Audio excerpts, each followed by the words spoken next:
اسی طرح قرآن میں باقی جتنی بھی قوموں، رسولوں اور نبیوں کے حالات و واقعات بیان کیے گئے ہیں وہ قصے کہانیاں نہیں ہیں بلکہ وہ مسئلے ہیں۔ اللہ سبحانہ و تعالیٰ نے وہ موجودہ انسانوں کے، موجودہ اقوام، موجودہ قوم جو ہے اسی کے، موجودہ امت کے انہی کے حالات و واقعات بیان کیے، لیکن مسئلوں سے بیان کیے، ہر پہلو سے انہی کی حقیقت کو، جو یہ کر رہے ہیں، جو یہ کریں گے، جو ان کے نتائج نکلنے ہیں، جو ان کو جس چیز کا سامنا کرنا وہ ہر پہلو سے اللہ تعالیٰ سامنے لے آئے، مسئلوں سے، فوٹو کاپیوں سے۔ ماضی میں بہت کچھ ہوا، اس میں اللہ سبحانہ و تعالیٰ نے صرف وہ بیان کیا جو آئندہ ہونا تھا، قرآن کے نزول سے لے کر ساتھ کے قیام تک۔ یہ بات آج تک چھپائی گئی، جس وجہ سے ہر کسی کے نزدیک قرآن میں اللہ نے جو ماضی کی قوموں کے حالات و واقعات بیان کیے وہ محض قصے کہانیاں ہیں، اس سے بڑھ کر انہیں کوئی اہمیت و حیثیت حاصل نہیں ہے۔ اور اسی کا اللہ سبحانہ تعالیٰ نے قرآن میں صراحت کے ساتھ ذکر کر دیا کہ اللہ سبحانہ تعالیٰ نے قرآن میں مسئلے بیان کی، لیکن ان کا معاملہ کیا ہے، یہ آگے سے کیا کہتے ہیں۔ یعنی کہ یہ جو انسان ہے، ظاہر ہے ہم نے جب ان آیات میں دیکھا تو ان آیات میں اللہ تعالیٰ کیا کہہ رہے ہیں؟ اللہ تعالیٰ یہ کہہ رہے ہیں کہ اور تحقیق، یعنی تم اپنے گھوڑے دوڑا لو، تم جتنی جتنے تحقیقات کر لو، نتیجہ یہی نکلے گا ہم نے انسانوں کے لیے اس قرآن میں ہر پہلو ان کے سامنے ہم لے آئے، ہر پہلو جو ان کے ساتھ ہونا تھا، جو انہوں نے کرنا تھا، جو بھی ان کو ہدایات درکار ہیں، ہر پہلو ہم ان کے سامنے لے آئے، مسئلوں سے لے آئے، فوٹو کاپیوں سے لے آئے۔ لیکن حقیقت کیا؟ حقیقت یہ فابا، پس انکار کر دیا اکثر الناس، انسانوں کی اکثریت نے اس بات کا انکار کر دیا کہ اللہ نے قرآن میں مسئلوں سے بیان کیا ہے۔ نہیں، بلکہ یہ تو قصے کہانیاں ہیں، مسئلے تو ہیں ہی نہیں۔ کیسے؟ یہ ہم دیکھتے ہیں کہ اللہ سبحانہ تعالیٰ کیا کہتے ہیں ان لوگوں کے بارے میں، ان کا آگے سے جواب کیا ہے۔ اللہ تعالیٰ کہتا ہے کہ ہم نے قرآن میں مسئلوں سے بیان کیا، اور یہ کیا کہتے ہیں؟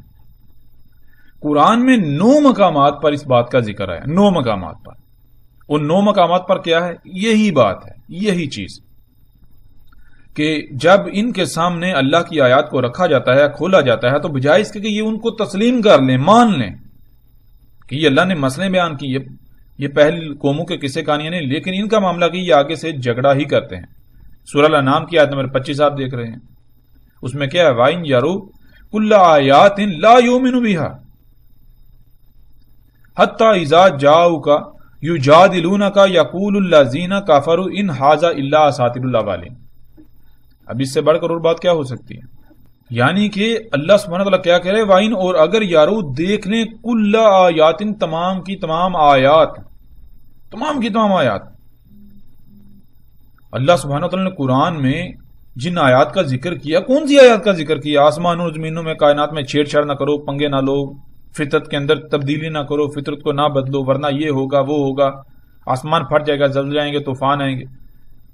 تو پہلی قوموں کی مسئلوں سے بیان کیا تھا کہ دیکھو انہوں نے بھی یہی کیا تھا، انہوں نے بھی یہی کیا تھا، نتیجہ کیا نکلا؟ نتیجہ کیا نکلا؟ تم بھی یہی کرو گے، نتیجہ یہ نکلا، سب کچھ بیان کر دیا۔ تو اللہ تعالیٰ یہی کہہ رہے ہیں کہ یہ اتنا کچھ دیکھنے کے باوجود بھی، اتنا کچھ ان کے سامنے کھول کر رکھ دیا، اتنا کچھ سامنے، اتنی آیات سامنے آنے کے باوجود بھی یہ ماننے کو تیار ہی نہیں۔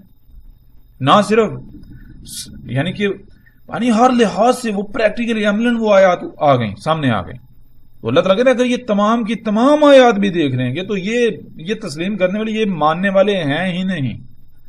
یہاں تک کہ جب بھی یہ آئیں گے، یعنی کہ تمہارے ساتھ ان کا آمنا سامنا ہوگا، تو یہ آگے سے جھگڑا ہی کریں گے، آگے سے طرح طرح کی بےہودہ قسم کی دلیلیں ہی دیں گے۔ یجادلونک، تیرے ساتھ جدل کریں گے، یعنی کہ وہی باتوں میں نہیں بات مانے گے، اپنی طرف سے انتہائی بےہودہ قسم کی عجیب و غریب سے دلیلیں کرتے رہیں گے، بہانے بنائیں گے۔ اور جواب ان کا کیا ہے؟ یقول الذین کفروا، اور یہ جو لوگ ہیں جنہوں نے اس دعوت کا، ان باتوں کا انکار کر دیا، ان کا معاملہ کیا ہے؟ ان ھذا، ان کا کہنا تو یہ ہے کہ نہیں ہے یہ الا اساطیر الاولین، مگر ان کی حیثیت صرف اور صرف اتنی ہے کہ یہ پہلوں کی کہانیاں ہیں، اللہ نے یہ پہلوں کی کہانیاں قرآن میں بیان کر دیں۔ اسی طرح آگے جب دیکھیں وَإِذَا تُتْلَىٰ عَلَيْهِمْ، سورہ انفال کی آیت نمبر 31، وَإِذَا تُتْلَىٰ عَلَيْهِمْ آيَاتُنَا قَالُوا قَدْ سَمِعْنَا لَوْ نَشَاءُ لَقُلْنَا مِثْلَ هَٰذَا إِنَّ هَٰذَا إِلَّا أَسَاطِيرُ الْأَوَّلِينَ۔ یہاں بھی پھر وہی بات، اس طرح آگے جتنی بھی آیات ہیں، آگے جائیں آپ سورہ نحل کی آیت نمبر 24، وَإِذَا قِيلَ لَهُمْ مَاذَا أَنزَلَ رَبُّكُمْ قَالُوا أَسَاطِيرُ الْأَوَّلِينَ۔ یعنی کہ جب ان کو کہا جاتا ہے، جب ان کو کہا گیا تھا، ان کو کہا جاتا ہے لہم، ان کو، ماذا، جو کچھ بھی، انزلہ اتارا ہے ربکم تمہارے رب نے، وہ ان کو بتایا جاتا ہے. تو ظاہر ہے قرآن تو پہلی قوموں کے حالات و واقعات بیان کر رہا ہے، پورے کا پورا قرآن ہی اسی کے اوپر ہے. تو یہ کیا کہتے ہیں قالوا اساطیر الاولین، ان کا جواب یعنی نتیجہ رد عمل میں ان کا جواب یہ آتا ہے اساطیر الاولین یعنی پہلو کی کہانیاں ہیں، یعنی کہ یہ آیات تو یہ تو بنی اسرائیل کی ہیں، یہ تو ان کے واقعات کو ان کے بارے میں ذکر ہو رہا ہے، یہ تو آیات ان کے لیے تھی، یہ تو اللہ تعالیٰ ان کے بارے میں بتا رہی ہے، یہ تو ان کا قصہ بیان کر رہا ہے، یہ تو فلاں قوم کا قصہ، یہ فلاں، یہ قوم نوح کا، یہ قوم عاد کا، قوم سمود کا، یہ آل فرعون کا. تو پیچھے رہ کیا گیا. تو اسی طرح جتنی بھی آیات ہیں سکرین کے اوپر آپ کو نظر آ رہی ہیں ان میں یہی بات آپ کو ملے گی.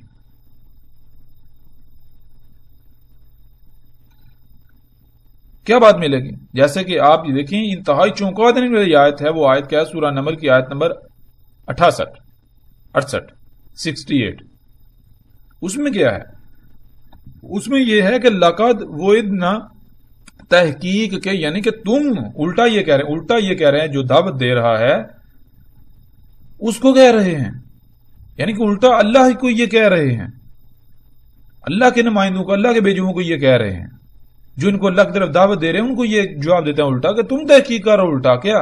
وہ اتنا وعدہ کیا ہاذا، یہ نحنو ہمارے اباؤنا، ہمارے جو آبا تھے جن کو یہ آج سلف صالحین سلف کے نعرے لگاتے ہیں، انہوں نے ہمارے ساتھ اس چیز کا وعدہ کیا ہے. کیا وعدہ کیا ہے؟ من قبل، اس سے پہلے، ان نہیں ہے، ہاذا یہ سب کچھ، الا اساطیر الاولین مگر پہلوں کی کہانیاں، یعنی کہ تم ہمارے جو سلف ہیں، جو ہمارے آباء و اجداد ہیں، ان کا لٹریچر اٹھا کر دیکھ لو. انہوں نے تو جو قرآن کی تفسیریں بیان کی، جو قرآن میں جو کچھ بیان کیا، جو اس کی تفسیریں کی، وہ تو یہی لکھا بھائی یہ کہاں کسے کہانیاں ہیں، ان کا ہمارے ساتھ کوئی تعلق ہی نہیں ہے. قوم نوح کے، قوم عاد، قوم سمود، قوم آل فرعون ہوں یا بنی اسرائیل یا جتنے بھی اقوام کے ذکر ہیں، تو وہ تو ساری کی ساری قصے کہانیاں ہیں، مسئلے تھوڑی ہیں، یعنی کہ وہ ہمارے ہی حالات واقعات تھوڑی ہیں ان سے منسوب کر کے بیان کیے جا رہے ہیں. ہم ان کی فوٹو کا بھی تھوڑی ہیں، یہ تو ان کے یہ قصے کہانیاں. اور بلا شبہ آج آپ تفاسیر اٹھائیں، جتنی بھی انہوں نے تفاسیر لکھی ان کو اٹھائیں، ان کے اندر آپ کو یہی ملے گا. یہ جو بھی اللہ تعالیٰ نے قرآن میں بیان کیا، پہلی قوموں کے حالات و واقعات بھی بیان کیے، وہ سارے کے سارے ایسے جیسے قصے کہانیاں ہیں. قصص القرآن کے نام سے بھی کتابیں موجود ہیں. تو یہ اس طرح جتنی آیات ہیں، یہ 9 آیات ہیں قرآن کے اندر، اس میں اللہ تعالیٰ کیا کہتے ہیں دیکھیں آپ. سورہ قلم اس کی آیت نمبر 15، اذا تتلی علیہ آیاتنا، جب تلاوہ کی جاتی ہے علیہ اس پر، یعنی سامنے والے پر، ان پر، آیاتنا ہماری آیات کی، قال آگے سے جواب یہ آتا ہے اساطیر الاولین پہلوں کی کہانیاں ہیں.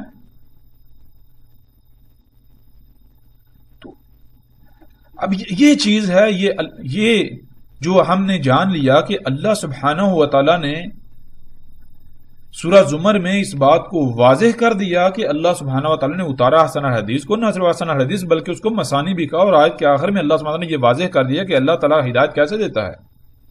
اللہ تعالیٰ جیسے اس کا قانون ہے.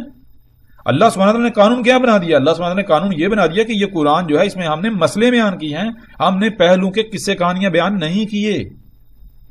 قرآن میں ہم نے تمہیں ہی بیان کیا ہے، تمہارا ہی ذکر کیا ہے، تمہارے حالات و واقعات بیان کیے ہیں، ہر طرح سے پھیر کر، ہر پہلو سے پریکٹیکل صورت میں تمہارے سامنے رکھ دیے، بیان کر دیے، پہلی قوموں سے منسوب کر کے ان فوٹو کاپیاں بیان کی ہم نے. لیکن ان کا معاملہ کیا ہے؟ یہ کہتے ہیں جی یہ تو پہلو کی کسی کہانی اساطیر الاولین. اور آج ہم غور و فکر کریں وہی بات کہ یہ بات آج تک چھپائی گئی، جس وجہ سے ہر کسی کے نزدیک قرآن میں اللہ نے جو ماضی میں قوموں کے حالات و واقعات بیان کیے وہ محض قصے کہانیاں، اس سے بڑھ کر کچھ نہیں، انہیں کوئی اہمیت و حیثیت نہیں ہے. اور اسی کا اللہ تعالیٰ نے قرآن میں ساتھ کے ساتھ ذکر کر دیا. کیا حقیقت یہ نہیں ہے؟ آپ تفاسیر اٹھا کر دیکھیں، جو لوگ بھی بیان کرتے ہیں قرآن پر، دیکھیں ان کو، سنیں، نتیجہ کیا؟ کبھی آج تک کسی نے بتایا بھائی یہ جو بنی اسرائیل کے حالات و واقعات ہیں یہ اللہ نے مسئلے بیان کی ہے؟ بہرحال جب ہم آگے بڑھیں گے تو بہت بڑے بڑے راز ہمارے اوپر کھلیں گے. لیکن یہاں یہ چیز ذہن میں رکھنی ہے کہ قرآن میں اللہ سبحانہ تعالیٰ نے اساطیر الاولین یعنی کہ قصے کہانیاں پہلوں کے بیان نہیں کیے جو پہلے گزر چکے، بلکہ اللہ سبحانہ تعالیٰ نے مسئلے بیان کی. مثال کے طور پر اگر قرآن میں اللہ سبحانہ تعالیٰ وہ آل فرعون کا یا قوم نوح کا واقعہ بیان کرتے ہیں تو جب آج کے انسانوں کے ساتھ اس کا کوئی تعلق ہی نہیں ہے تو پھر ظاہر ہے وہ تو قصہ کہانی بن گیا، وہ تو کسی کہانی سے بڑھ کر تو کوئی اہمیت نہیں رکھتا۔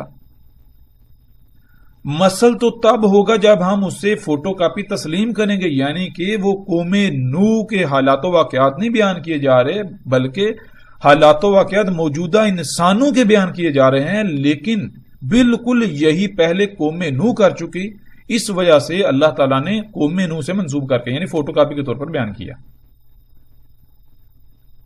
تاکہ تمہیں پتا ہو، تمہیں یہ پتا چل جائے کہ یہ جو کچھ تم کر رہے ہو، جو اعمال تم کر رہے ہو، یہ پہلی دفعہ نہیں ہو رہے، یہ انسان پہلی بار نہیں کر رہے، اس سے پہلے بھی کئی دفعہ یہ ہو چکا، کئی بار یہ کیا جا چکا۔ جب اس سے پہلے کئی بار یہی سب کچھ کیا جا چکا تو نتیجہ کیا نکلا، یہ سامنے رکھا جا رہا ہے، اور تم جب کر رہے ہو تو نتیجہ کیا نکلے گا، یہ تمہارے سامنے ہے۔ تو قرآن میں اساطیر الاولین نہیں ہے بلکہ مسئلے بیان کیے اللہ نے ہر شے کی مسل سے بیان کیا۔ مزید بھی کچھ باتیں ہیں لیکن ان پر بات کریں گے کچھ آگے چل کر۔ یہاں ان کا بیان کرنا نہ تو مشکل ہے اور نہ ہی مفید ثابت ہوگا، اس لیے کیونکہ جب تک بیان کی گئی باتوں کو مد نظر رکھتے ہوئے ہم قرآن پر کچھ بات نہیں کر لیتے تب تک ان باتوں کی وضاحت کو سمجھنا مشکل ہوگا۔ اس لیے پہلے ہم سورۃ البقرہ کی طرف آتے ہیں، اور جیسے ہی ایسا موقع آئے گا تو فوراً مزید ایسی باتوں کو بھی سامنے لے آئیں گے تاکہ ہر کوئی انہیں بھی آسانی سے سمجھ سکے۔ تو پیچھے بیان کردہ تمام باتوں کو مد نظر رکھتے ہوئے اب ہم آتے ہیں سورہ البقرہ کی پہلی آیت کی طرف۔ الف لام میم، الف لام میم۔ اسی مقام پر اس کا فیصلہ کرنا آسان نہیں ہے، لیکن یعنی اسی مقام پر اس بات کا فیصلہ کرنا آسان نہیں ہے کہ الف لام میم کیا ہے، لیکن ایک بات تو طے ہے کہ جب قرآن الحکیم ہے اور مثانی بھی ہے تو ایسا ممکن ہی نہیں ہے کہ یہ آیت نہ کھلے، اس آیت کا اللہ سبحانہ تعالیٰ کے اتارنے کا کوئی نہ کوئی مقصد نہ ہو۔ جیسے اگر کہیں 2 لکھا ہو تو اس بات کی خبر یعنی 2 کی سمجھ نہ آئے تو اس بات کی خبر اس کے آگے یا اس کے پیچھے والا ہنسا دے دیتا ہے۔ جیسے اگر کہیں 2 لکھا ہو تو اس بات کی خبر دے دیتا ہے کہ اس سے پہلے یا اس کے بعد کیا آتا ہے، یعنی اس سے پہلے کیا آتا ہے اور اس کے بعد کیا آئے گا۔ یا ایک اگر کہیں پر 1 لکھا ہو یا 1 لکھا جائے تو 1 اس بات کی خبر دے دیتا ہے کہ اس کے بعد 2 آتا ہے۔ بالکل اسی طرح اگر الف لام میم اس مقام پر سمجھ نہیں آتی تو ہمیں اگلی آیت کی طرف بڑھنا چاہیے، یقیناً وہ خبر دے دے گی کہ الف لام میم کیا ہے۔ کیوں؟ اس لیے کہ ہم نے یہ بات ذہن میں رکھنی ہے کہ قرآن کیا ہے، اس کو اللہ سبحانہ وتعالیٰ نے مثانی بھی کہا ہے، مثانی۔ تو ایک آیت جو ہے، ایک آیت وہ مثانی ہو سکتی ہے اگر وہ 1 سے زیادہ الفاظ ہوں، وہ الفاظ آپس میں مثانی ہیں، لیکن جب ایک آیت ہے ہی ایک لفظ پر مشتمل تو اس کا مثانی ہونا فی الحال تو یعنی آپ کو نظر نہیں آئے گا، ملے گا نہیں۔ تو جب تک یہ آیت مثانی نہیں بنے گی تب تک سمجھ نہیں آئے گی۔ تو اس آیت کو مثانی بنانے کے لیے یا تو اس آیت میں 1 سے زیادہ الفاظ ہونے چاہیے تھے، یعنی الف لام میم کے آگے بھی الفاظ آنے چاہیے تھے کچھ، تاکہ ان کے ساتھ یہ لفظ جڑتا سمجھ آتی، اور اگر وہ نہیں ہے اور الفاظ نہیں ہے تو پھر اگلی آیت کے ساتھ اس کو جوڑا جائے گا، مثانی بنایا جائے گا۔ آگے بڑھتے ہیں بہرحال اگلی آیت کی طرف۔ دوسری آیت ذالک، یعنی ذالک الکتاب لا ریب فیہ ھدی للمتقین۔ ذالک، ذالک کسے کہتے ہیں؟ ذالک عربی میں دور کے لیے استعمال ہوتا ہے، جیسے ہم اردو میں دور کے لیے وہ کا لفظ استعمال کرتے ہیں، وہ اٹھا کر لاؤ، وہ شے، یہ نہیں۔ ذالک الکتاب یعنی وہ الکتاب۔ آگے بڑھنے سے پہلے ہم پر فرض ہے کہ ہم یہاں پیدا ہونے والے سوال کو ضرور سامنے رکھیں۔ کہا جا رہا ہے وہ الکتاب، کیا وہ الکتاب قرآن ہے یا کوئی اور کتاب؟ اگر وہ الکتاب کہا جا رہا ہے تو اس سے مراد یہ قرآن کسی بھی صورت نہیں ہو سکتا۔ کیوں؟ کیونکہ اگر وہ الکتاب سے مراد یہ قرآن ہوتا جو ہمارے سامنے ہے تو پھر سب سے پہلی آیت یا سب سے پہلی بات ذالکہ کی بجائے ھذا یعنی یہ حاضہ لفظ سے شروع ہونی چاہیے تھی، یعنی کہ یہاں ذالک الکتاب کی بجائے حاذل کتاب کا لفظ آنا چاہیے تھا، حاذل کتاب کے الفاظ آنے چاہیے تھے. تب اس بارے میں سوچا جا سکتا تھا کہ ہو سکتا ہے حاذل کتاب سے مراد یہاں پر یہ قرآن ہے. لیکن ہم دیکھتے ہیں کہ یہاں حاذل کتاب تو ہے نہیں، یہاں تو ذالک الکتاب ہے. بہرحال اس کے باوجود جب یہ بات ہم پر واضح ہو چکی ہے کہ قرآن الحکیم ہے، تو پھر الکتاب سے مراد قرآن ایک ہی صورت میں لیا جا سکتا ہے کہ اگر اس قرآن میں لفظ قرآن استعمال نہ ہوا ہو، یعنی کہ جہاں بھی قرآن کا ذکر کرنا مقصود ہو تو وہاں پر لفظ قرآن کی بجائے کتاب استعمال کیا گیا ہو. اس قرآن میں لفظ قرآن دیکھتے ہیں استعمال ہوا یا نہیں ہوا، یا پھر اس کی جگہ لفظ الکتاب استعمال ہوا. اور جب ہم قرآن میں دیکھیں تو ہم پر یہ بات کھل جاتی ہے، بالکل واضح ہو جاتی ہے کہ قرآن میں تو لفظ قرآن کئی مقامات پر استعمال ہوا ہے. اور سکرین پر آپ آیات کو دیکھ بھی سکتے ہیں، یعنی کہ ابھی پیچھے ہی ہم نے جو بات کی تھی وَلَقَدْ صَرَفْنَا فِي هَذَا الْقُرْآنِ مِنْ كُلِّ مَثْلٍ وَلَقَدْ صَرَفْنَا فِي هَذَا الْقُرْآنِ. جب قرآن کی بات ہو رہی ہے تو بالکل واضح، یعنی کہ قرآن کا لفظ تو قرآن کے اندر موجود ہے، ایک نہیں کئی مقامات پر موجود ہے. جب قرآن الحکیم ہے اور یہاں الکتاب سے مراد قرآن ہوتا تو یہاں الکتاب کی بجائے لفظ قرآن کا آنا لازم تھا. کیوں؟ اس لیے قرآن کا لفظ تو متعدد مقامات پر آیا ہے، متعدد آیات میں آیا ہے. یہاں اگر الکتاب سے مراد قرآن ہی تھا تو سیدھا سادہ قرآن ہی لکھ دیا جاتا، کیونکہ باقی مقامات پر اگر لفظ قرآن استعمال کیے تو یہاں لکھنے میں کیا جھجک تھی.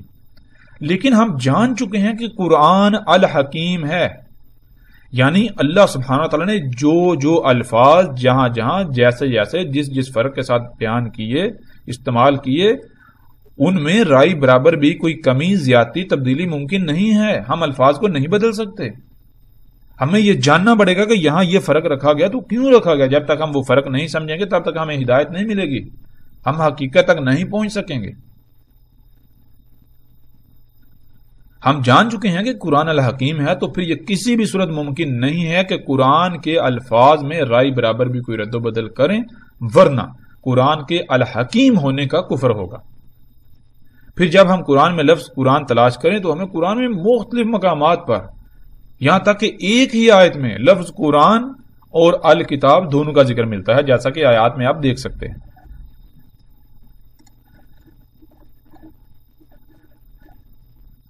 دیکھیں اس وقت سکرین پر آپ کو سورہ الحجر کی آیت نمبر 1 یعنی پہلی آیت نظر آ رہی ہے، الف لام را تلک آیات الکتاب و قرآن مبین. یعنی کہ یہاں پر لفظ الکتاب بھی آیا اور بیچ میں واو کے ساتھ قرآن مبین. قرآن یعنی قرآن، بہرحال اس کے اوپر ہی بات ہوگی کہ یہاں قرآن نہیں آیا، کیونکہ یہ بات ذہن میں رکھیے، یہ ہم نے کہا ہے، بار بار یہ بات کہی ہے کہ اللہ سبحانہ تعالیٰ الحکیم ہے تو اس کا کلام بھی الحکیم ہے، قرآن الحکیم ہے. تو یہاں دیکھیں جب نون کے نیچے دو زیریں آئیں تو دو زیروں میں یا پھر دو زبریں آ جائیں تو ان میں فرق کیا ہے. یہ بات ذہن میں رکھیں کہ جب بھی کسی حرف کے نیچے دو زیریں آتی ہیں تو دو زیریں کسی بھی حرف کو جمع کا صیغہ بنا دیتا ہے، اور اگر دو زبریں آ جائیں تو زبروں کے اندر سکڑ پن آتا ہے، وہ سکیڑتا ہے، یعنی کہ کم سے کم جو ہے وہ کرتا ہے، جتنا کسی شے کو سکیڑا جا سکتا ہے. تو دو زبروں سے سکیڑ پن آتا ہے، دو زیروں سے پھیلاؤ آتا ہے. تو اس آیت میں بہرحال ہم اس طرف ابھی نہیں جائیں گے، جو ہمارا موضوع ہے ہم اسی پر رہیں گے، وہ یہ ہے کہ تل کا آیات الکتاب و قرآن مبین. اب اگر وہاں الکتاب سے مراد قرآن ہے تو ہم یہاں پر دیکھیں، یہاں پر اللہ سبحانہ وتعالیٰ نے الکتاب کا بھی ذکر کیا اور قرآن کا بھی ذکر کر دیا. اور پھر نہ صرف قرآن، ایک قرآن کا ذکر ہوا ہے، وہ قرآن یعنی کہ ایک قرآن جو تمہارے سامنے یہ ہے، کوئی اور بھی قرآن ہے اس کا بھی ذکر ہو رہا ہے. پھر اسی طرح ہم آگے بڑھتے ہیں، آگے اور آیات ہیں ان کو بھی دیکھ لیں آپ. دیکھیں سورہ نمل کی پہلی ہی آیت تاسین تلک آیات القرآن و کتاب مبین. سبحان اللہ. اب ہم نے پہلی آیت میں دیکھا پیچھے اس آیت میں پہلے کتاب کا ذکر تھا، اس کے بعد واؤ کے ساتھ، یعنی کہ واؤ کے ساتھ آگے بعد میں قرآن کا ذکر تھا. یہاں پر پہلے قرآن کا ذکر ہے اور اس کے بعد واؤ کے ساتھ یعنی کتاب کا ذکر ہے، اور کتاب کے نیچے 2 زیریں آ گئی. سبحان، یعنی بالکل واضح ہو جاتا ہے یہ بات. تو یعنی کہ جب قرآن مسانی ہے، اللہ سبحانہ نے اسے مسانی کہا، تو القرآن اور الکتاب دونوں کا ایک دوسرے کے ساتھ الگ الگ آنا، یہ بات تو طے ہے کہ جب دونوں کا الگ الگ ذکر موجود ہے ایک ہی آیت میں ایک ہی مقام پر، تو یہ بات بالکل واضح ہونی چاہیے کہ جہاں پر القرآن ہے وہاں پر القرآن ہی رکھا جائے گا، جہاں پر الکتاب ہے وہاں پر القرآن نہیں لایا جائے گا، وہاں الکتاب ہی رکھا جائے گا. ہاں، قرآن کے المسانی، قرآن کے مسانی ہونے کی وجہ سے جو اللہ نے بتا دیا کہ قرآن مسانی ہے، تو ان کا بھی قرآن کا اور کتاب کا قرآن کے ان کا آپس میں بہت گہرا تعلق ہے، بہت گہرا ربط ہے، یہ بات طے شدہ ہے. لیکن اس ربط کو ہم ربط ہی رکھیں گے، ہم دونوں کے اندر جو فرق اللہ سبحانہ تعالیٰ رکھ رہا ہے ہم اس فرق کو نہیں مٹائیں گے. یہ بات اب یہاں ہمارے ذہن میں ہونی چاہیے. تو اب ہم آتے ہیں واپس. ان آیات سے بھی یہ بات کھل کر واضح ہو جاتی ہے کہ قرآن اور الکتاب دونوں الگ الگ ہیں. ہاں، ممکن ہے دونوں کا آپس میں گہرا تعلق ہو، گہرا ربط ہو، دونوں ایک دوسرے کے قریب تر ہوں، لیکن جو بھی ہو وہ بعد کی بات ہے. یہاں تو قرآن کے الحکیم ہونے کا کفر کیا جا سکتا ہی نہیں، اور نہ ہی قرآن کے مسانی ہونے کا. اب تک ہم قرآن کے الحکیم ہونے کو سامنے رکھ چکے ہیں، جس کے مطابق یہاں کسی بھی صورت الکتاب کو قرآن سے نہیں بدلا جا سکتا. یہاں الکتاب قرآن کے علاوہ کسی اور شے کا ہی ذکر ہے. اب آتے ہیں دوسری طرف کہ قرآن مسانی ہے، یعنی اس کی آیات بالکل ایسے ہیں جیسے 1 کے بعد 2، 2 کے بعد 3، 3 کے بعد 4، 4 کے بعد 5 وغیرہ. اب آتے ہیں تو اب مسانی کو سامنے رکھتے ہیں. دیکھیں، الف لام میم ذالک الکتاب، اب دونوں کو جوڑ دیں. الف لام میم پہلی آیت، ذالک الکتاب دوسری آیت. اور ایک بات اور ذہن میں رکھیں، وہ یہ کہ قرآن میں جو آیات کی نمبرنگ ہے، یعنی کہ ایک آیت، دوسری آیت، تیسری آیت، آیت نمبر 4، 5، 6، جب قرآن شروع میں جمع یعنی کہ قرآن کو اکٹھا کیا گیا، لکھا گیا، کتابی شکل دی گئی، تو تب آیات کے نمبر نہیں لگائے گئے. یہ آیات کی نمبرنگ بہت بعد میں جا کر ہوئی. اور یہ آیات کی نمبرنگ جو ہوئی یہ قرآن کا حصہ نہیں ہے. قرآن کی یہ آیات کی نمبرنگ صرف اس لیے کی گئی تاکہ آیات کی پہچان ہو سکے، ان کی تلاش آسانی سے کی جا سکے. لیکن اب کسی کو یہ علم ہی نہیں تھا، شعور ہی نہیں تھا کہ کل کو یہ جو نمبرنگ ہے اس کی وجہ سے اور یعنی کہ مسائل کا سامنا کرنا پڑے گا. مثال کے طور پر جب آج لوگ قرآن میں نمبرنگ دیکھتے ہیں، یعنی یہ پہلی آیت، دوسری آیت، تیسری آیت، تو وہ آیات کو الگ الگ کر دیتے ہیں، توڑ موڑ دیتے ہیں. یعنی کہ پہلی آیت الگ شے ہے، دوسری آیت الگ شے ہے، تیسری آیت الگ شے ہے. ایسا نہیں ہے. تو نمبر لگائے گئے بعد میں، بہت بعد میں جا کر، آیات کی پہچان کے لیے، ان کی تلاش کو آسان بنانے کے لیے. نمبر لگانے کا مقصد قطعاً یہ نہیں ہے، نمبرنگ کا مقصد قطعاً یہ نہیں ہے کہ یہ الگ آیت ہے، اگلی آیت الگ ہے، اس سے اگلی الگ ہے. نہیں، یہ بہت بڑا نقصان دہ معاملہ ثابت ہوا. نمبرنگ کے ساتھ یہ بات واضح کرنی چاہیے تھی. ہو سکتا ہے جنہوں نے لگائے، جنہوں نے نمبرنگ کی، انہوں نے کی ہو، بعد میں چھپا دی ہوئی بات. لیکن اب یہ بات ذہن میں رکھیں کہ نمبرنگ جو ہے وہ قرآن کا حصہ نہیں ہے. کہ آیت جو ہے، یہ آیت نمبر 1 ہے، 2 ہے، 3 ہے، یہ جو 1، 2، 3 یہ نمبرنگ جو ہے یہ قرآن کا حصہ نہیں ہے. جب نمبرنگ آپ ہٹا دیں گے تب قرآن مسانی بنے گا. اسی کا اللہ سبحانہ وتعالیٰ نے قرآن میں ذکر کیا تھا. اور قرآن کے مسانی ہونے کا انکار، کفر، اس کی عملی دلیل آپ کے سامنے ہے. عملاً یہ بات آپ کے سامنے ہے کہ قرآن میں یہ جو نمبرنگ کی گئی، یہ نمبرنگ جو ہے اس نے قرآن کے المسانی ہونے کو چھپا کے رکھ دیا. قرآن جو ہے وہ مسانی ہے، کسی کو پتہ ہی نہیں. تو اب یہ ہے کہ نمبرنگ ہٹا دیں. بے شک نمبرنگ رکھیں آپ، لیکن اب آپ کو یہ پتا چل گیا کہ ان نمبروں کی حیثیت و اہمیت کیا ہے. قرآن جو ہے یہ مسانی ہے، اس کی آیات جو ہیں وہ مسانی ہے. پہلی آیت اور دوسری آیت بالکل ایسے جیسے 1 کے بعد 2 آتا ہے. اب ہم ان آیات کو، پہلی اور دوسری آیات جو دونوں آیات ہیں، ان کو مسانی بنائیں گے، یعنی آپس میں جوڑیں گے. جیسے 1 کے ساتھ 2 جڑتا ہے، جیسے ایک پرزہ کسی دوسرے مشروط پرزے کے ساتھ جڑتا ہے.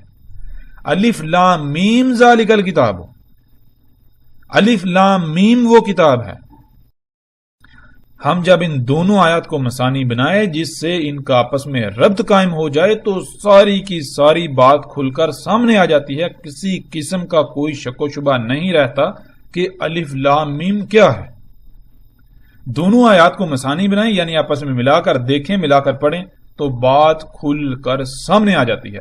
الف لام میم وہ کتاب ہے, یعنی یہاں جس کتاب کا ذکر ہو رہا ہے وہ کتاب ہی الف لام میم ہے. وہ کتاب الف لام میم ہے. الف لام میم وہ کتاب ہے. اب تک یہ بات ہم پر کھل چکی کہ الف لام میم ہے کیا. الف لام میم کتاب ہے. اب یہاں سوال یہ پیدا ہوتا ہے کہ وہ کتاب کہاں ہے, کیسی ہے, اس میں کیا ہے, یعنی اس سمیت باقی جتنے بھی سوالات ہیں ان تمام کے جوابات. کیونکہ یہ بات ذہن میں ہونی چاہیے کہ ذالک الکتاب الف لام میم وہ کتاب ہے. الف لام میم وہ کتاب جب کہا جا رہا ہے تو اس کا مطلب یہ نہیں کہ یہ کتاب جو ہمارے سامنے ہے جسے ہم کہتے ہیں یہ تو قرآن ہے. تو پھر الف لام میم وہ یہ دور کی طرف اشارہ ہے. تو یہ نقطہ, یہ پہلو ہر لحاظ سے ذہن میں رکھنے ہیں. بہرحال تو جتنے بھی سوالات ہیں کتاب کے بارے میں, الف لام میم جو کتاب, اس کتاب کے بارے میں, ان سوالات کے جوابات جاننے کے لیے ہم ایسا کرتے ہیں کہ اللہ سبحانہ و تعالیٰ سے ہی اس کا سوال کرتے ہیں. جب ہم اللہ سبحانہ و تعالیٰ سے سوال کریں تو ہم یہ بات بھی پہلے سے ہی جان چکے ہیں کہ قرآن اللہ کا کلام ہے, یعنی اللہ اس قرآن کے ذریعے کلام کرتا ہے. کلام کرتا یعنی گفتگو کرتا ہے, بات کرتا ہے. تو پھر ایسا ممکن ہی نہیں کہ اللہ اس قرآن کے ذریعے ہمیں ہمارے سوال کا جواب نہ دے. ایسا ممکن ہی نہیں ہے. کیوں؟ کیونکہ ہم پہلے یہ بھی جان چکے ہیں کہ اللہ سبحانہ نے کہا کہ ہم نے اس قرآن میں ہر پہلو سے ہر شے کو پھر پھر کر تمہارے سامنے لا رکھا. نہ صرف سامنے لا سکا پھر پھر کے, بلکہ مسئلوں سے, من کل مسل, تمام کی تمام سے. تو پھر یہ ممکن ہی نہیں ہے, جب ایسا ہے تو پھر یہ ممکن ہی نہیں ہے کہ اللہ سبحانہ تعالیٰ ہمیں ہمارے سوال کا جواب نہ دے اسی قرآن کے ذریعے. اور اگر ہم یہ کہتے ہیں کہ قرآن میں سب کچھ نہیں ہے, قرآن میں ہر سوال کا جواب نہیں ہے, تو پھر اس کا مطلب وہی ہے کہ اللہ سبحانہ تعالیٰ کہہ رہے ہیں کہ ہم نے اس قرآن میں ہر شے تمام کی تمام مسئلوں سے, نہ صرف مسئلوں سے بلکہ ہر پہلو سے تمہارے سامنے لا رکھی, کھول کھول کے, پھیر پھیر کے. اس کے باوجود ہم اس بات کا انکار کر دیں گے تو آگے اللہ تعالیٰ نے یہ بھی کہہ دیا کہ انسانوں کی اکثریت نے اس بات کا انکار کر دیا, کفر کر دیا, نہیں مانا. تو ہم اب خود کو کس کیٹیگری میں کھڑا کرتے ہیں, شمار کرتے ہیں, وہ ہمارے اوپر ہے. کس گروہ میں ہم اپنے آپ کو کھڑا کرتے ہیں. آیا کہ ہم اللہ ہی کی بات کا کفر کرتے ہیں, انکار کرتے ہیں, یا پھر یہ جو آج تک پھیلا دیا گیا, یہ جو ملامتیں ہیں کہ اگر آپ, یعنی کہ آپ, ملا ایک بات کرتا ہے, مولوی ایک بات کرتا ہے, ہوتا کیا ہے جناب, ملا ایک بات کر رہا ہے, اس بات میں سوال پیدا ہوتا ہے. سامنے والا اب جھجک رہا ہے کہ میں سوال پوچھوں یا نہ پوچھوں, ڈر رہا ہے. اب ہمت کر کے سوال پوچھ لیا. بھائی مولانا صاحب, مولوی صاحب, علامہ صاحب, شیخ صاحب, حضرت صاحب, یہ سوال ہے. اب آگے سے جواب کیا آتا ہے؟ جواب یہ آتا ہے کہ مولوی صاحب آگے سے جواب یہ دیتے ہیں, بھائی دیکھو میں تو قرآن و حدیث بیان کر رہا ہوں, یہ جو تم سوال پوچھ رہے ہو, سوال اٹھا رہے ہو, سوال تم میرے اوپر نہیں اٹھا رہے, تم سوال قرآن و حدیث پر اٹھا رہے ہو. تم قرآن پر سوال اٹھا رہے ہو. یہ تو بہت بڑا کفر ہے. یہ تم نے جرت کیسے کر لی؟ تم تو کافر ہو گئے, کافر ہو جاؤ گے, یہ ہے وہ ہے. حالانکہ کبھی کسی نے آگے سے یہ جواب نہیں دیا, بھائی مولوی صاحب اگر یہ قرآن کی بات ہے, اگر یہ اللہ کے رسول کی بات ہے, تو پھر ہم آپ ہی کے پاس کیوں آئے؟ ٹھیک ہے نا, ہم آپ کے پاس آئے تو اس لیے آئے نا تاکہ ہم سمجھ سکیں وہ بات. اب آپ جو بات بتا رہے ہیں ضروری تو نہیں کہ قرآن میں وہی ہے, اللہ کے رسول وہی کہہ رہے ہیں, ضروری تو نہیں ہے نا. یہ تو آپ ہمیں بتا رہے ہیں نا اللہ ایسا کہہ رہا ہے, اللہ یہ کہہ رہا ہے. جب اللہ ایسا کہہ رہا ہے, واقعہ اگر اللہ نے واقعتاً ایسا کہا ہے تو پھر سوال اٹھانا تو ہمارا حق بنتا ہے. اب اللہ اگر بات کرتا ہے تو اللہ تو اپنے کسی کام, یعنی اللہ کے لیے تو ہے ہی احمد, اللہ تو حکیم ہے, اللہ حکیم ہے. وہ اگر کوئی بات بتاتا ہے، کوئی شے سامنے رکھتا ہے، کوئی حکم دیتا ہے، تو آگے سے سوال تو پیدا ہو ہی نہیں سکتا. کیوں؟ اللہ تعالیٰ حکیم ہے، وہ تو ایسی کوئی گنجائش رکھتا ہی نہیں ہے کوئی ایسا سوال پیدا ہو جائے، ایسا سوال کھڑا ہو کہ سامنے والے کو کوئی پریشانی لاحق ہو جائے. اب مولوی صاحب جب بات آپ ہمیں بتا رہے ہیں کہ اللہ ایسا کہہ رہا ہے، اللہ یہ کہہ رہا ہے، تو سوال پیدا ہو رہا ہے، تو پھر ہمارا تو حق بنتا ہے نا جواب دیں، ہمیں جواب ملے، تو لہٰذا آپ جواب دیں. لیکن مولوی صاحب کیا؟ مولوی صاحب یہی کہتے ہیں کہ بھائی تم یہ جو سوال اٹھا رہے ہو، یہ جو تم اعتراض اٹھا رہے ہو، یہ اعتراض تم میرے اوپر نہیں اٹھا رہے، اور میں تو اللہ اور اس کے رسول کی بات کر رہا ہوں، تم اعتراض اللہ اور اس کے رسول پر اٹھا رہے ہو. تو بھائی صاحب جب آپ مولوی صاحب آپ اعتراض کا جواب نہیں دے سکتے تو آپ بیچ میں کیوں آئے؟ آپ سائڈ پہ ہو جاؤ. آج تک کسی نے یہ سوال نہیں کیا، کوئی کسی کے اندر جرت ہی نہیں ہے. اس طبقے کو سر پر بٹھا لیا اور اس کی زندہ مثال آپ کے سامنے ہے.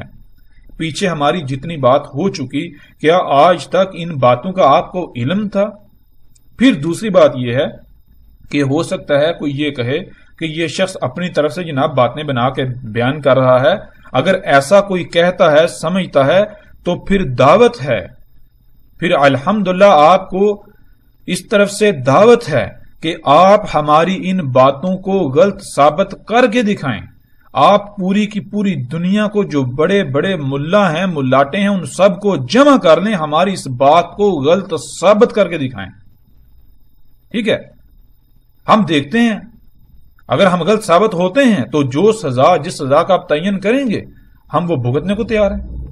لیکن آپ میدان میں تو آئیں، غلط ثابت کریں. کیسے آپ غلط ثابت کرتے ہیں؟ بات ساری کھل کے سامنے آ جائے گی. تو چیز یہ ہے، پیچھے جو ہم نے شروع میں بات کی تھی کہ الف لام میم کیا ہے جی، کسی کو علم ہی نہیں. کیوں؟ جب آپ مولوی سے سوال کریں گے، ملا سے سوال کریں گے، علامہ سے، شیخ سے، حضرت سے سوال کریں گے، تو اس کے پاس تو جواب ہے ہی نہیں، اس کے پاس جواب ہے ہی نہیں. اب وہ آپ کو جواب کیا دے گا؟ دوسری طرف وہ خود کو اللہ کا نمائندہ بنا کر پیش کر رہا ہے. بھائی میں تمہیں قرآن سمجھا رہا ہوں. بھائی اگر تو قرآن سمجھا رہا ہے تو پہلے یہ تو بتا، تجھے خود علم ہے قرآن کا؟ یہ تمہیں اختیار کس نے دیا، ٹھیکہ کس نے دیا؟ قرآن جب ہم پہلے جان چکے قرآن اللہ کا کلام ہے، تو اللہ نے اس قرآن میں آیات بیان کی، نہ کہ بینات. اور اگر وہ اس قرآن کی آیات کو کھولتا ہے تو وہی کھول سکتا ہے نا، وہی کھول سکتا ہے. تو مولوی صاحب اگر آپ اللہ کے نمائندے ہو، یعنی اللہ آپ کے ذریعے اپنی آیات کو کھول رہا ہے انسانوں کے لیے، تو پھر آپ کے پاس الف لام میم کا جواب کیوں نہیں ہے؟ پہلی آیت کا جواب کیوں نہیں ہے؟ آپ کے جھوٹا ہونے کے لیے تو اتنا ہی کافی ہے. آپ کا غلط ہونا تو یہیں سے ثابت ہو جاتا ہے کہ پہلی ہی آیت کے بارے میں آپ کو علم نہیں ہے اور آپ اس کے نمائندگی کا دعویٰ کر رہے ہیں.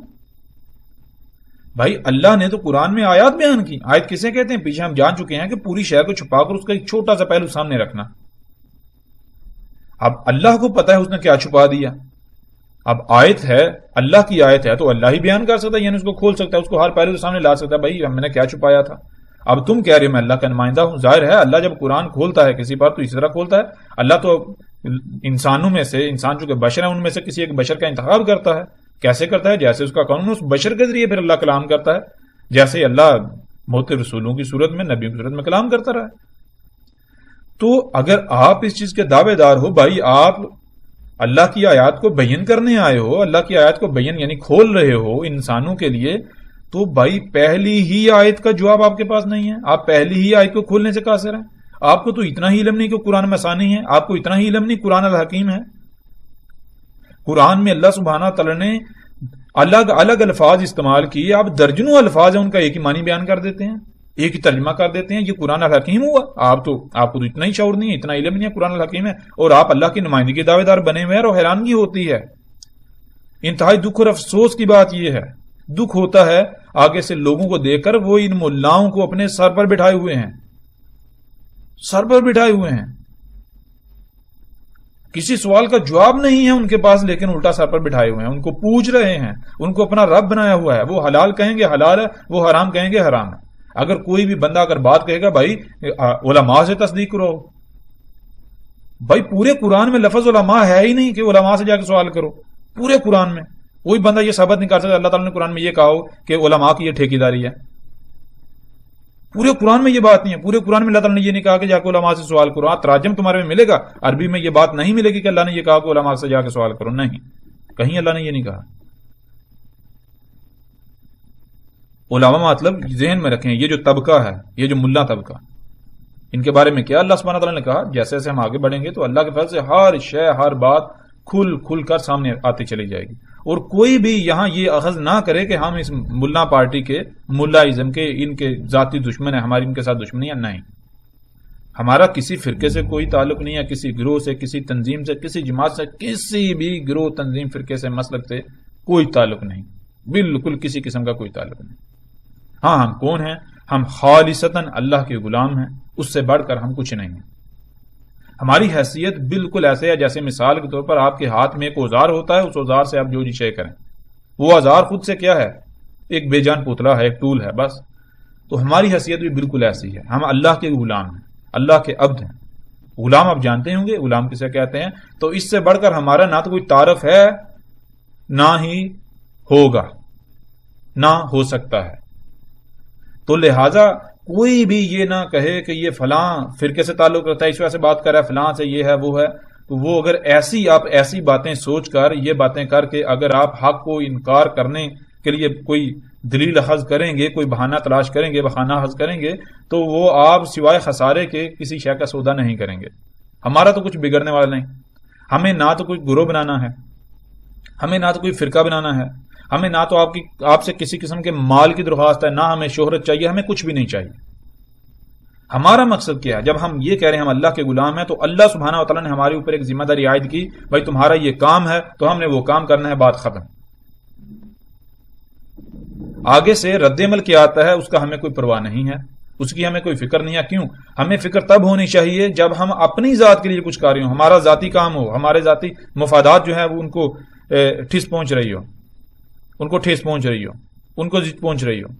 جب ایسا ہمارا ذاتی کوئی معاملہ ہے ہی نہیں تو پھر ہمیں پریشانی کس بات کی؟ بھائی جیسا جی چاہے رد عمل کا اظہار کرو، گالیاں دو، جو جی چاہے کرو، ہمیں کوئی فرق نہیں پڑتا. ہاں، فرق جسے پڑتا ہے اسے پڑھنا چاہیے اور اس سے فرق پڑے گا. وہ کون ہے؟ جب ہم اللہ کے غلام ہیں، اس کا کام کر رہے ہیں، تو وہ دشمنی تم ہمارے ساتھ نہیں کر رہے، وہ دشمنی تم ہمارے ساتھ نہیں کرو گے، وہ گالیاں تم ہمیں نہیں دے رہے ہو، وہ گالیاں تم اصل میں اللہ کو دے رہے ہو. ہاں، یہ ہم ضرور کہیں گے، اور یہ ہم مولویوں کی طرح نہیں کہیں گے. یہ ہم اس لیے کہیں گے، مولوی تو آپ کا منہ بند کرانے کے لیے کہتے ہیں نا، ہم منہ بند کرانے کے لیے یہ نہیں کہہ رہے. ہم تو یہ کہہ رہے ہیں کہ آپ جو بھی سوال کرو گے، آپ کے ہر سوال کا جواب کھول کر دیا جائے گا. ہم یہ نہیں کہیں گے یہ ایسا ہے، یہ ویسا ہے، علماء نے اس کے اوپر کچھ کہا نہیں، مفسرین خاموش رہے، فلاں خاموش رہا، فلاں کو علم نہیں تھا لہٰذا ہمیں بھی علم نہیں. بالکل نہیں. جب ہم یہ بات کر رہے ہیں، جب ہم اللہ کی آیات کو کھولنے کا ذمہ اٹھا رہے ہیں، آپ کے سامنے کھول رہے ہیں، تو پھر دو ہی صورتیں ہیں. یا تو ہم بھی ان ملاؤں کی طرح ہیں، یا پھر ہماری کوئی اپنی حیثیت و اہمیت کوئی نہیں ہے. ہم ایک روبوٹ کی مانند ہیں، ایک پتلے، ایک ٹول کی مانند ہیں. اس سے زیادہ ہمارا، یعنی کہ جیسے ایک مشین آپ کے ہاتھ میں ہوتی ہے، جیسے جی چاہے آپ اسے آپریٹ کریں، جیسے جی چاہے چلائیں. وہ پیچھے جو چلانے والا ہے اسے فکر ہونی چاہیے، اسے پتا ہے وہ کیسے چلا رہا ہے، کیا کر رہا ہے، کیا نہیں کر رہا. تو ہمارا معاملہ یہ ہے. سوال آپ کرو گے، سوال وہ جب آپ کا سوال ہم سے نہیں ہے، آپ کا سوال اس ذات سے ہے. آپ کا سوال اس ذات سے ہے، اس ذات نے جواب آپ کو دینا ہے، اس ذات نے آپ کو جواب دینا ہے. دماغ میں ہماری جب کوئی حیثیت نہیں، ویلیو نہیں، تو ہمیں پریشان ہونے کی ضرورت ہی کیا ہے؟ ہمیں کسی چیز کی، کسی بات کی فکر ہی کیا ہے؟ مثال کے طور پر آپ فون کے اوپر کسی سے بات کرتے ہیں، تو جس سے آپ بات کر رہے ہوتے ہیں، کیا وہ آپ کے سامنے ہوتا ہے؟ وہ تو دور ہوتا ہے. لیکن اس کی آواز آپ کو سنا کون رہا؟ آپ کے سامنے کون ہوتا ہے جو بول رہا ہے، جو آپ کی آواز سن رہا ہے؟ آپ کے سامنے جو موجود ہوتا ہے وہ تو ایک ڈیوائس ہوتی ہے، وہ فون ہوتا ہے، کمپیوٹر ہے، انٹرنیٹ ہے، انٹرنیٹ کا آلہ ہے. تو آپ کے سامنے تو وہ ڈیوائس بول رہی ہے، وہ ڈیوائس آپ کو جواب دے رہی ہے. لیکن کیا حقیقت یہی ہے؟ حقیقت یہ نہیں ہے. وہ ڈیوائس محض ایک آلہ ہے، ایک ٹول ہے، ایک ذریعہ ہے. اصل میں پیچھے تو کوئی دوسرا ہے جو بول رہا ہے. جب آپ سوال کریں گے تو ڈیوائس کو کوئی پریشانی ہونی ہی نہیں چاہیے. وہ جو ڈیوائس ہے اس سے کوئی پریشانی ہونی ہی نہیں چاہیے. کیوں؟ کیونکہ اسے پتا ہے میں نے جواب نہیں دینا تو مجھے کس چیز کی پریشانی. جب جواب پیچھے جو بول رہا ہے اس نے دینا ہے تو ڈیوائس کو کیا پریشانی. تو پھر جیسا جی چاہے آپ سوال کریں. بھائی آپ کے موبائل کو کوئی فرق نہیں پڑتا. موبائل یہ کہے جی نہیں جی میرے کان خراب ہو گئے, میری زبان خراب ہوگی. نہیں, ایسا نہیں. آپ جو بھی بات کریں گے آپ پیچھے جو ہے اس نے جواب دینا ہے. آپ موبائل وہ جو ڈیوائس ہے اس سے بات نہیں کر رہے. تو بالکل یہی مثال ہماری ہے. تو جیسے جیسے اللہ کے فضل سے ہم آگے بڑھیں گے ویسے ویسے ہر بات ہر پہلو سے کھل کر واضح ہوتی چلی جائے گی. اب واپس ہم پلٹتے ہیں اپنے موضوع کی طرف. ہم قرآن میں دیکھتے ہیں کہ الف لام میم کا ذکر اس کے علاوہ اور کہاں کہاں آیا. جب ہم ان تمام مقامات کو سامنے رکھیں گے تو ہم پر یہ بات بھی بالکل واضح ہو جائے گی کہ الف لام میم جو کتاب ہے وہ کتاب ہے کیا. تو اس کے لیے ہمیں پھر آگے بڑھنا پڑے گا. ہم قرآن میں ایسا کرتے ہیں کہ تلاش کرتے ہیں کہ یہ جو آیت ہے الف لام میم, اس کا ذکر سورہ بقرہ کے اس مقام کے علاوہ کہاں کہاں آیا ہے. اگر اس کے علاوہ اور مقامات پر بھی یہ آیت موجود ہے تو ان مقامات کو بھی دیکھتے ہوئے وہاں بھی قرآن کے الحکیم اور مثانی ہونے کو کسی بھی صورت نظر انداز نہیں ہونے دیں گے. جب ہم ایسا کریں گے تو بغیر کسی مشکل کے حقیقت کھل کر ہمارے سامنے آ جائے گی. بالکل واضح طور پر حقیقت ہمارے سامنے آ جائے گی کہ الف لام میم جو کتاب ہے وہ کتاب کیا ہے. اور پھر ایک اور چیز ذہن میں رکھنی چاہیے, قرآن الحکیم ہے, الف لام میم الگ لفظ ہے اور الکتاب الگ لفظ ہے. الکتاب جو ہے اس کو الف لام میم کے ساتھ منسلک کیا جا رہا ہے, جوڑا جا رہا ہے. الف لام میم وہ کتاب ہے. تو یہ نقطہ بھی یہ پہلو بھی ہم نے سامنے رکھنا ہے. تو ہم جب آگے اللہ کے فضل سے بڑھیں گے تو ہم پر یہ بات یعنی الف لام میم تو ہمیں پتہ چل گیا, اور اس سے آگے الکتاب جو الف لام میم جو کتاب ہے وہ کتاب کیا ہے, کیسی ہے, اس میں کیا ہے کیا نہیں ہے, سب ہمارے سامنے آ جائے گا.